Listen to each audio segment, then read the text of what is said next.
Movie के शुरू में हमें एक नाइट क्लब का सीन दिखाया जाता है जहां पर जेरी, रैन और पॉल नाम के तीन दोस्त बैठकर के ड्रिंक कर रहे थे। तभी इनकी नजर सामने बैठी हुई एक खूबसूरत लड़की पर पड़ती है जो बहुत ज्यादा नशे में थी और उसे बिल्कुल भी होश नहीं था। उस लड़की का नाम कैसी था। रैन और पॉल जब उस लड़की को इस हालत में देखते हैं तो गंदे गंदे कमेंट्स करना शुरू कर देते हैं। वहीं जेरी कैसी के पास जाता है और उससे पूछता है कि क्या तुम्हें किसी हेल्प की जरूरत तो नहीं है। इसके बाद वो उसे घर छोड़ने के लिए कहता है। अब कैसी की कंडीशन ऐसी थी कि वो अकेले घर नहीं जा सकती थी, इसलिए वो जेरी के साथ जाने के लिए तैयार हो जाती है। अब जेरी उसे गाड़ी में बैठा करके उसके घर छोड़ने की बजाय अपने अपार्टमेंट में ले आता है। दरअसल कैसी की खूबसूरती देख कर के जेरी की नीयत खराब हो चुकी थी। अपने रूम में ले जाकर के वो उसे और ड्रिंक करवाता है और फिर उसकी मर्जी के बिना ही उसे किस करने की कोशिश करने लगता है। कैसी उसे रोकते हुए कहती है कि मुझे अपनी तबीयत ठीक नहीं लग रही, इसलिए मैं थोड़ी देर सोना चाहती हूँ। इसके बाद वो कैसी को अपने बेड पर लेटा देता है और अब किस करने के साथ साथ उसके साथ जबरदस्ती करने की भी कोशिश कर रहा था। कैसी उसे ऐसा नहीं करने के लिए रिक्वेस्ट किए जा रही थी लेकिन वो नहीं रुकता।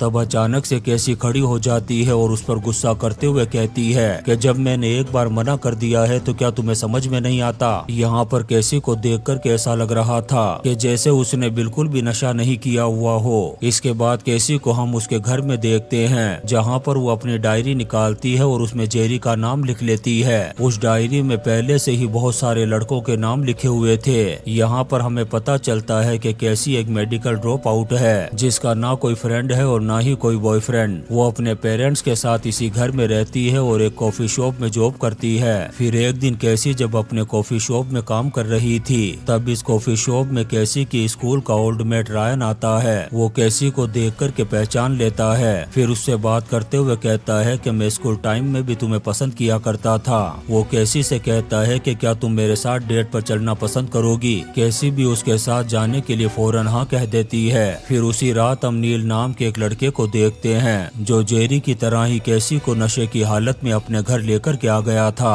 कैसी नील के सामने भी बहुत ज्यादा नशे में होने की एक्टिंग कर रही थी। यहाँ पर नील उसे ड्रग्स देकर के उसके साथ जबरदस्ती करने की कोशिश करता है लेकिन कैसी उसे मना करते हुए कहती है कि प्लीज मुझे घर जाने दो। तभी अचानक से कैसी फिर से एकदम नॉर्मल होकर के बात करने लग जाती है। ये देखकर के नील घबरा जाता है और उससे दूर खड़ा हो जाता है। उसे लगने लगता है कि कहीं ये लड़की कोई साइको तो नहीं है। यहाँ पर नील उसके सामने गिड़गिड़ाते हुए कहता है कि मैं एक शरीफ लड़का हूँ, प्लीज मुझे मत मारो। कैसी उसे बताती है कि मैं हर हफ्ते ऐसे ही फुली ड्रिंक होने की एक्टिंग करती हूँ और तुम जैसे लड़के जो अपने आप को शरीफ कहते हैं मुझे नशे की हालत में देख कर के घर छोड़ने का कहते हैं और फिर अपने घर ले आते हैं और मेरे साथ जबरदस्ती करने की कोशिश करते हैं। कैसी उसे कहती है कि मैं ऐसा इसलिए करती हूँ ताकि तुम जैसे लड़के किसी मजबूर लड़की का फायदा न उठा सके। इसके बाद वो वहाँ से चली जाती है। दरअसल कैसी ऐसा क्यों कर रही थी ये हमें वीडियो में आगे पता चलेगा। फिर ऐसे ही वक्त गुजरता जाता है और कैसी और रायन भी एक दूसरे को डेट करना शुरू कर देते हैं। फिर एक दिन जब वो कॉफी शॉप में बैठकर के बातें कर रहे थे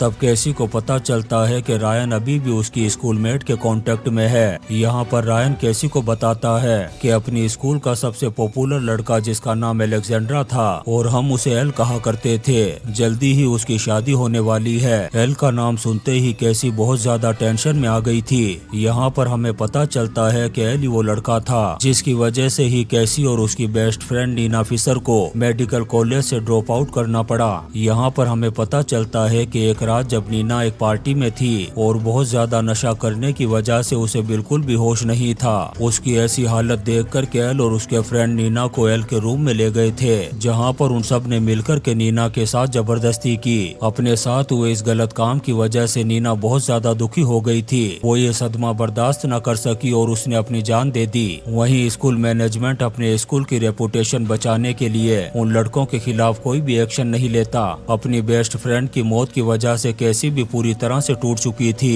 और अपनी पढ़ाई पूरी किए बिना ही कॉलेज से ड्रॉप आउट कर लिया। कैसी अपनी फ्रेंड की जान न बचाने की वजह से अपने आप में गिल्टी महसूस कर रही थी, इसीलिए वो हर हफ्ते नाइट क्लब में जाकर के फुली ड्रिंक होने की एक्टिंग करती है और ऐसे छिछोरे, ठरकी और बदमाश लड़कों को सबक सिखाती है। अब यहाँ पर कैसी एल के बारे में रिसर्च करना शुरू कर देती है ताकि वो अपनी फ्रेंड नीना का बदला ले सके। अब सबसे पहले वो मेडिसन नाम की एक लड़की को टारगेट बनाती है जो स्कूल टाइम में उसकी और नीना की फ्रेंड थी। जब कैसी मेडिसन नाम की उस लड़की से मिलती है तो उसे देखकर कैसा लग रहा था कि जो नीना के साथ हुआ उसका मेडिसन को कोई भी अफसोस नहीं था, बल्कि वो नीना पर ही ब्लेम करते हुए कहती है कि वो खुद नशे की हालत में लड़कों को इनविटेशन दे रही थी तो उसके साथ तो ऐसा होना ही था। मेडिसन की बात सुनकर के कैसी का दिमाग खराब हो जाता है और वो उसे बहुत ज्यादा ड्रिंक पिला करके नशे में धुत कर देती है। इसके बाद कैसी उसी रेस्टोरेंट में एक लड़के के पास जाती है और उसे कुछ पैसे देते हुए कहती है कि मेडिसन नाम की उस लड़की को अपने साथ किसी होटल रूम में ले जाओ। दरअसल कैसी नीना के साथ जो हुआ था मेडिसन को उसका एहसास दिलाना चाहती थी।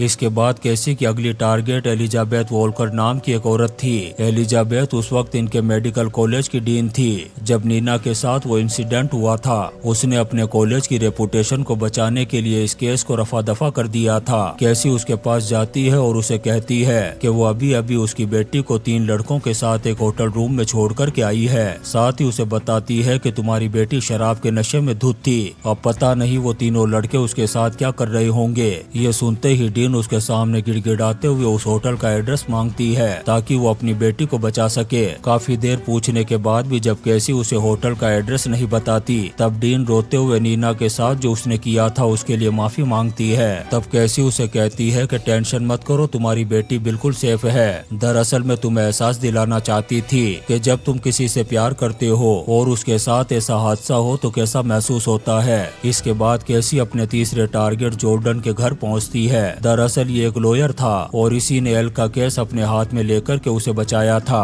और सिर्फ एल ही नहीं बल्कि इसने ऐसे कई और लोगों को भी बचाया था। जब कैसी उससे नीना के बारे में बात करती है तो वो उसके पैरों में गिर जाता है और गिड़गिड़ाते हुए कहता है कि मुझे एल को नहीं बचाना चाहिए था। फिर कहता है कि नीना के जान देने के बाद मैंने कोर्ट जाना ही छोड़ दिया। वो कैसी को सॉरी कहते हुए उसकी मदद करने के लिए तैयार हो जाता है। इसके बाद वो नीना की मॉम के घर जाती है। यहाँ पर नीना की मॉम कैसी को भी मूव ऑन करने के लिए कहती है क्योंकि नीना की मौत से कैसी अभी तक बहुत ज्यादा दुखी थी। उनकी बात मानते हुए कैसी मूव ऑन करती है और रायन के साथ अपने रिलेशन को आगे बढ़ाती है। अभी सब कुछ अच्छा चल ही रहा था तभी कैसी के पास मेडिसन आती है। मेडिसन कैसी को सॉरी कहती है और उसे एक टेप देती है जिसमें नीना के साथ हुई जबरदस्ती का वीडियो था जो उस रात उन लोगों ने रिकॉर्ड कर लिया था। कैसी जब उस वीडियो को देखती है तो उसे उसमें एक आवाज सुनाई देती है। यह आवाज किसी और की नहीं बल्कि रायन की थी। वीडियो में रायन की आवाज को सुनकर के कैसी बहुत ज्यादा अपसेट हो जाती है क्योंकि वो उससे प्यार करने लगी थी और उसके साथ अपना फ्यूचर देख रही थी और अब उसे पता चल चुका था कि वो भी उन दरिंदों के साथ मिला हुआ था। अब यहाँ से कैसी सीधे रायन के क्लिनिक जाती है और उससे उगलवाने की कोशिश करती है कि आखिर उस रात उसने क्या किया था। वो उसे धमकी देती है कि अगर उसने सच नहीं बोला तो वो ये वीडियो पुलिस तक पहुंचा देगी। इसके साथ ही वो इसे सोशल मीडिया पर वायरल भी कर देगी। ये सुनकर के रायन बुरी तरह से डर जाता है और उस रात जो हुआ था वो सब कुछ कैसी को बता देता है। इसके बाद वो उस जगह की लोकेशन भी बताता है जहाँ पर वो सभी लड़के आने वाले थे। यहाँ पर कैसी फैसला करती है कि अब वो उन सभी लड़कों से एक साथ नीना का बदला लेगी। इसके बाद वो एल की पार्टी में स्टीपर बन करके पहुँचती है और बड़ी ही चालाकी से सारे लड़कों को ड्रग्स का नशा करवा देती है। इसके बाद वो एल को उसके बेडरूम में ले जाती है और एक बेड से बांध देती है। यहाँ पर एल को लग रहा था कि ये लड़की स्टीपर है और उसके साथ एंजॉय करने के लिए ऐसा कर रही है। एल के हाथों को बांधने के बाद कैसी उसे अपनी सच्चाई बताती है और कहती है कि बेटा ये बता, क्या तुझे नीना फिशर याद है? नीना का नाम सुनते ही एल की पैंट गीली हो गई थी। कैसी उसे कहती है कि जब नीना का नाम तुम्हें याद है तो तुम्हारी पूरी बॉडी पर भी वही नाम होना चाहिए। इसके बाद कैसी एक सर्जिकल बॉक्स निकालती है जिसे देखकर के एल गर्दन कटे हुए मुर्गे की तरह फड़फड़ाने लगता है और कैसी से गिड़गिड़ाते हुए कहता है कि प्लीज मुझे माफ कर दो, लेकिन कैसी उसकी कोई बात नहीं सुनती और उसके ऊपर बैठ जाती है। फिर वो उसकी बॉडी पर जैसे ही नीना का नाम लिखने वाली थी इतने में ही वो अपने हाथों को छुड़ा लेता है और कैसी पर हमला कर देता है। अब वो आदमी था इसलिए कैसी पर भारी पड़ रहा था। यहाँ पर वो कैसी का फेस एक पिलो से दबा करके उसे जान से मार देता है। इसके बाद वो पूरी रात कैसी की डेड बॉडी के साथ ही लेटा रहता है। फिर अगली सुबह एल का फ्रेंड जो जैसे ही उस रूम में आता है कैसी को मरा हुआ देख करके उसकी पैंट गीली हो जाती है। फिर वो एल को हिम्मत दिलाते हुए कहता है कि तुम टेंशन मत करो, मैं सब कुछ ठीक कर दूंगा। इसके बाद वो कैसी की डेड बॉडी को जंगल के बीचों बीच ले जाकर के जला देते हैं। यहाँ उन्हें लग रहा था कि कैसी की मौत एक राज बनकर के रह जाएगी और किसी को भी पता नहीं चलेगा कि इसको एल ने मारा था।